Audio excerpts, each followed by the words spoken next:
Hi friends, welcome to my YouTube channel Star Shiksha. मैं हूं के एस यादव और आज हम जीव विज्ञान की प्रमुख शाखाओं को याद करेंगे एवं उनका अध्ययन किस विज्ञान के अंतर्गत किया जाता है, इस चीज़ को याद करेंगे। तो चलिए आज की वीडियो स्टार्ट करते हैं। क्वेश्चन नंबर हमारा पहला हो जाएगा, ऊतकों की रचना से संबंधित विज्ञान को क्या कहा जाता है। यानी कि जो टिश्यूज़ होते हैं, यानी कि जो ऊतक होते हैं, ऊतकों की जो विज्ञान है, यानी कि जो ऊतकों का अध्ययन है, वो किस विज्ञान के अंतर्गत किया जाता है। तो ऑप्शन नंबर सी में जो आपको दिखाया गया है हिस्टोलॉजी, हिस्टोलॉजी के अंतर्गत हम ऊतकों का अध्ययन करते हैं। नेक्स्ट क्वेश्चन देख लेते हैं। नेक्स्ट क्वेश्चन हो जाएगा हमारा, जियोडेसी जो विज्ञान है, इसके अंतर्गत हम किसका अध्ययन करते हैं। जो जियोडेसी विज्ञान है उसके अंतर्गत ऑप्शन नंबर सी में जो दिया गया है आपको, वृद्ध अवस्था का जो अध्ययन है वो जियोडेसी के अंतर्गत किया जाता है। नेक्स्ट क्वेश्चन देख लेते हैं। नेक्स्ट क्वेश्चन हो जाएगा, टिश्यू कल्चर का अध्ययन किसके लिए उपयोगी है। यानी कि जो टिश्यू जो कल्चर है वो उसका जो अध्ययन है वो किसके लिए उपयोगी होता है। तो आनुवांशिकी के लिए टिश्यू कल्चर का अध्ययन उपयोगी होता है।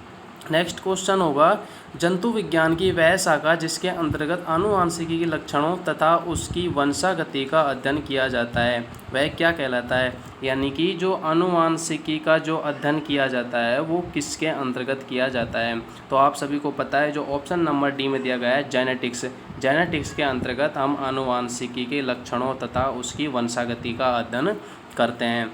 नेक्स्ट क्वेश्चन हो जाएगा, रक्त में एंटीबॉडी तथा एंटीजन के अध्ययन को क्या कहते हैं। जो एंटीबॉडी और एंटीजन का जो अध्ययन किया जाता है वो कौन से विज्ञान के अंतर्गत किया जाता है। तो सीरोलॉजी के अंतर्गत एंटीबॉडी और एंटीजन का अध्ययन किया जाता है।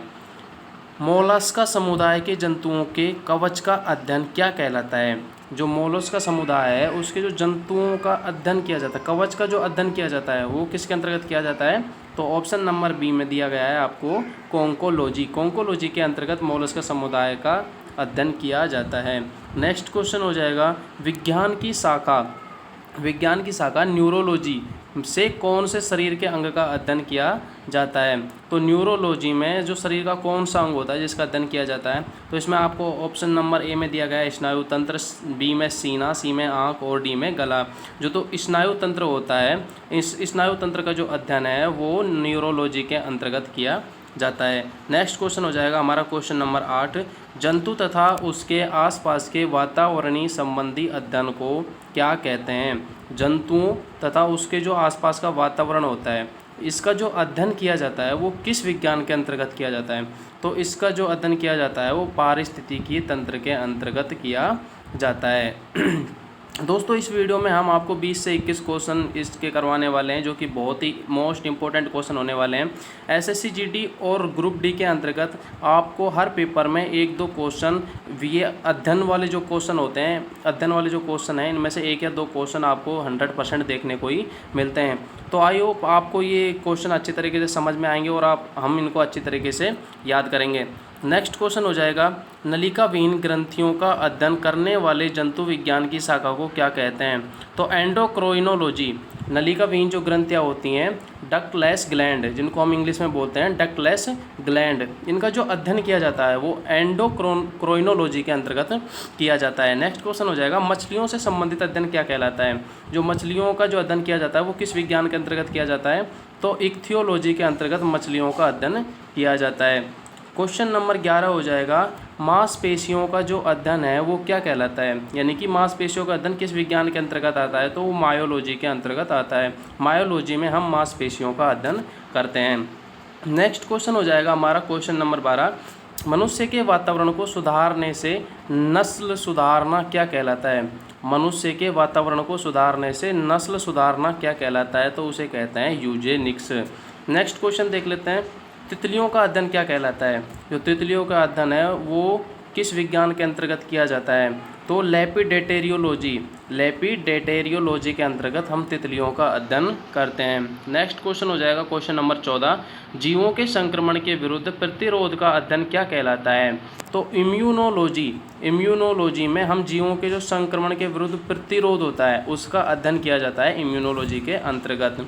नेक्स्ट क्वेश्चन हो जाएगा क्वेश्चन नंबर 15, कीटों का जो अध्ययन है उससे संबंधित विज्ञान की शाखा क्या कहलाती है।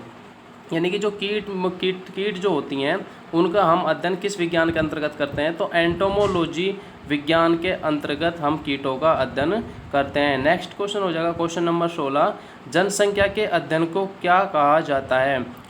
वह कौन सा विज्ञान है जिसके अंतर्गत हम जनसंख्या का अध्ययन करते हैं? तो डेमोग्राफी के अंतर्गत हम जनसंख्या का अध्ययन करते हैं। नेक्स्ट क्वेश्चन हो जाएगा क्वेश्चन नंबर 17, अवशेषी अंगों के अध्ययन को क्या कहा जाता है?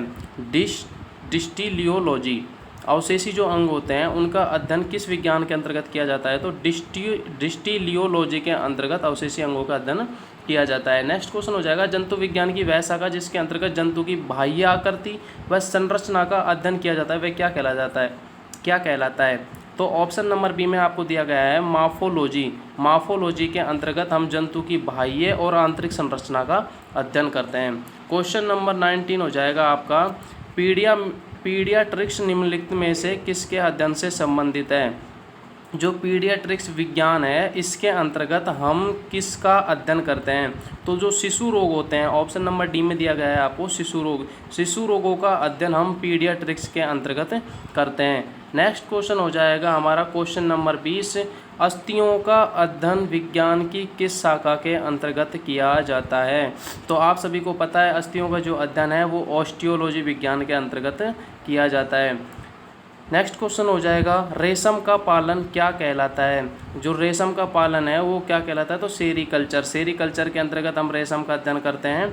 तो आज हमने देख लिए मानव त्वचा का जो अध्ययन है वो उसको करने वाली विज्ञान की शाखा क्या कहलाती है, यानी कि मानव त्वचा का जो अध्ययन है वो किस विज्ञान के अंतर्गत किया जाता है?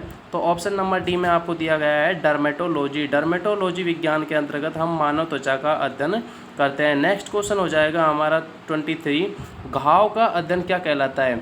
जो घावों का जो अध्ययन होता है वो हम किस विज्ञान के अंतर्गत करते हैं? तो ट्रोमेटोलॉजी के अंतर्गत हम घावों का अध्ययन करते हैं। ऑन्कोलॉजी किसका अध्ययन कहलाता है? तो ऑन्कोलॉजी के अंतर्गत हम कैंसर का अध्ययन करते हैं। ऑन्कोलॉजी जो विज्ञान है ऑन्कोलॉजी के अंतर्गत कैंसर का अध्ययन किया जाता है। 25 नंबर का आज का क्वेश्चन हो जाएगा मधुमक्खियों का पालन क्या कहलाता है? तो मधुमक्खियों का जो पालन है वो एपीकल्चर के अंतर्गत आता है। आज हमने पढ़े हैं 25 मोस्ट इम्पोर्टेंट साइंस के जीव विज्ञान की प्रमुख शाखाओं के बारे में, जो कि आपकी एग्ज़ाम के लिए बहुत ही इम्पोर्टेंट होने वाले हैं। सो आई होप आपको ये वीडियो पसंद आई होगी। अगर आपको हमारी वीडियो पसंद आती है तो इसको लाइक कीजिए, कमेंट कीजिए और सब्सक्राइब करना बिल्कुल ना भूलें।